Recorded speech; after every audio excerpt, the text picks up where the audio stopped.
नमस्कार मित्रों, आज एक बार फिर से मैं आपके अपने YouTube channel Malviya Sanskrit academy पर आपका हार्दिक स्वागत करता हूं। आज हम लोग कृदंत प्रत्यय पढ़ेंगे। कृदंत प्रत्यय नाम से ही स्पष्ट है, कृत हो जिसके अंत में, यानी कि क्रिया के अंत में प्रयुक्त होने वाला प्रत्यय आपका कृदंत कहलाता है। इसी में जो है हम पहला जो है आपका नवुल प्रत्यय पढ़ेंगे।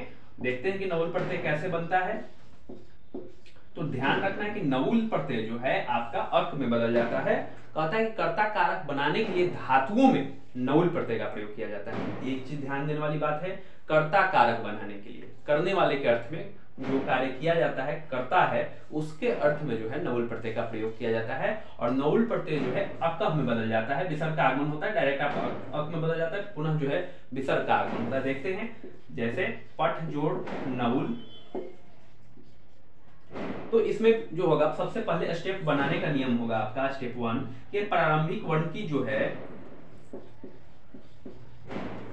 वर्ण की वृद्धि करेंगे, तब आपका जो है प जो है पा में बदल जाएगा और पहले से है। और नवुल प्रत्यय दूसरा स्टेप कहता है कि नवुल जो है आपका नवुल चेंज होगा आपका अक में, तो आपका बन गया पाठक। और तीसरा कहता है पॉइंट कि विसर्ग का आगमन होता है। तीसरा स्टेप में हम देखेंगे कि विसर्ग का आगमन होता है।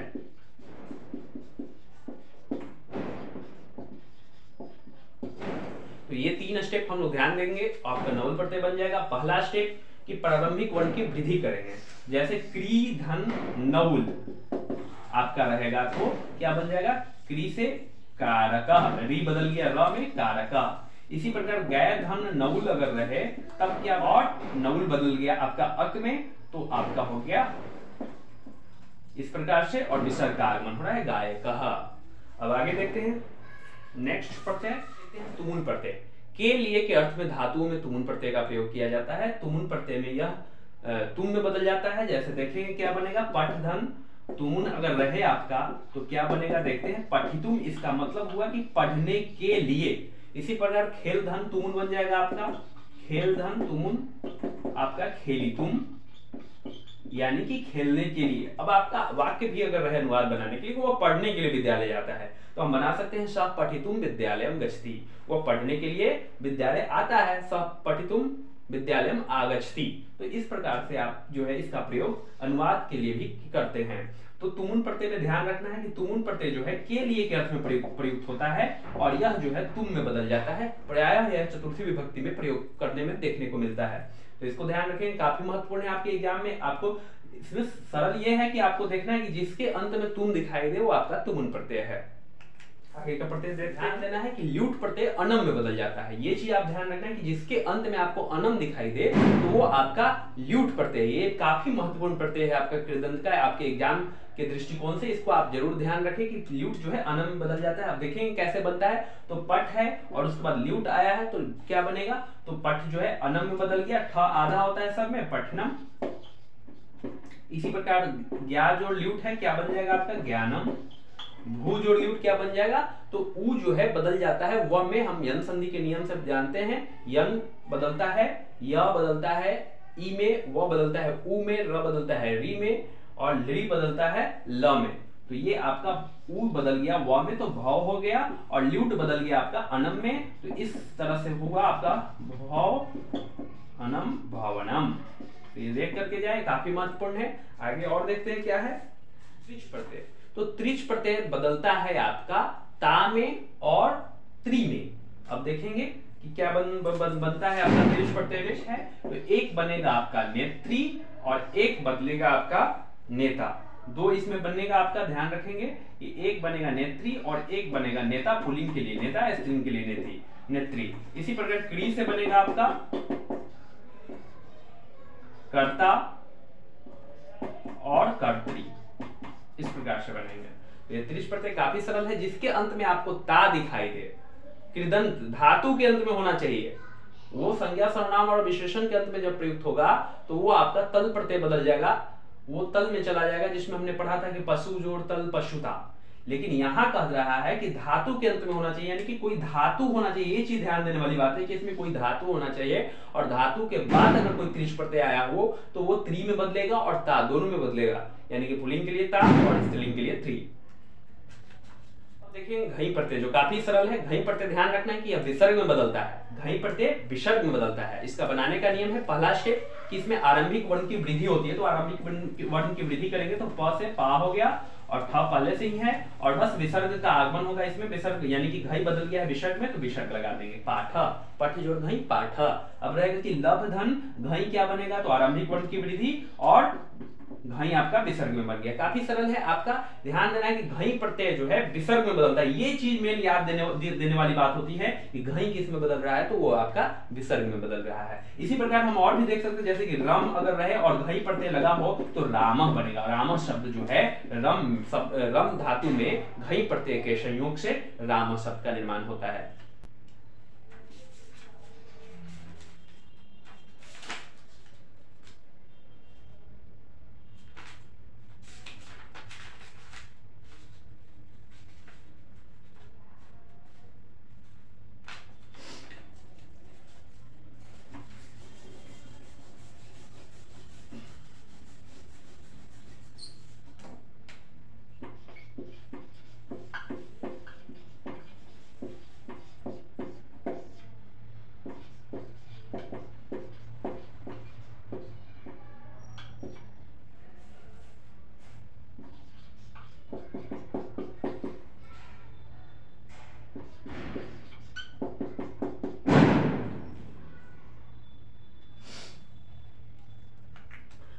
अब देखेंगे तव्य और अनियर प्रत्यय।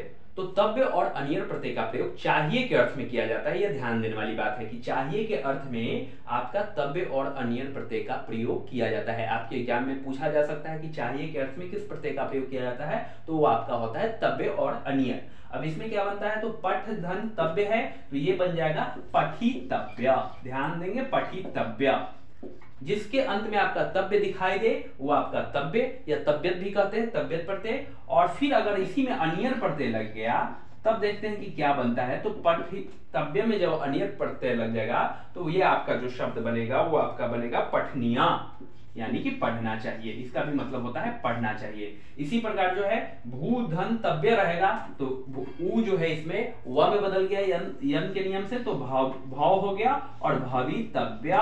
और इसी में जब फिर अनियर प्रत्यय आपका लग गया तो ये आपका बना हुआ है भावनीय, यानी कि भू में अनियर प्रत्यय लग गया तब भावनीय, पठ में अनियर प्रत्यय लग गया तो पठनीय, और गम में अनियर प्रत्यय लग गया तो आपका बन गया गंतव्य। पहले तो आपका तव्य बना तो वो बन गया आपका गंतव्य, और फिर जब अनियर प्रत्यय लग गया तो आपका बन गया गमनीय।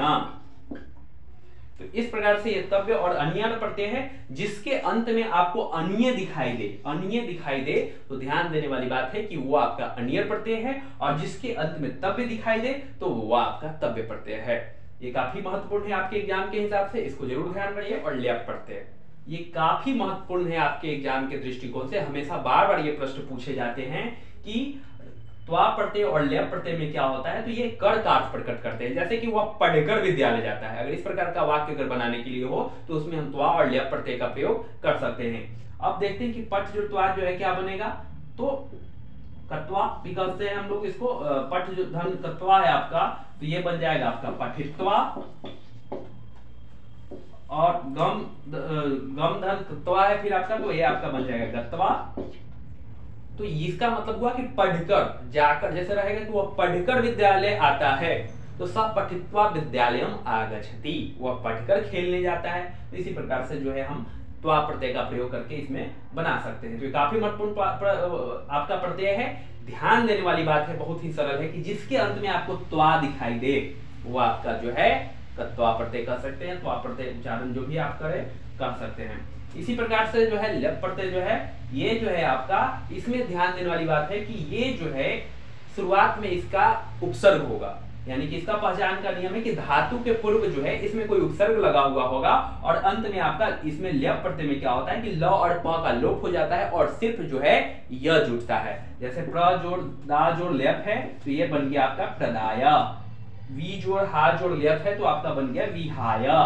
ये जो है ल और प का लोप हो जा रहा है और सिर्फ य जुट रहा है। तो ध्यान देने वाली बात है कि जिसके अंत में य दिखाई दे और शुरुआत में आपका अगर उपसर्ग है तो वो आपका लेप पढ़ते हैं। इसका पहचान का नियम यही है कि जिसके अंत में आपका य दिखाई दे और शुरुआत में अगर आपका कोई भी उपसर्ग 22 उपसर्ग में से कोई भी उपसर्ग आपको दिखाई दे वो आपका लेप पढ़ते हैं। इसी प्रकार से आ जोड़ दा जोड़ लेप बन जाएगा आपका आदाय।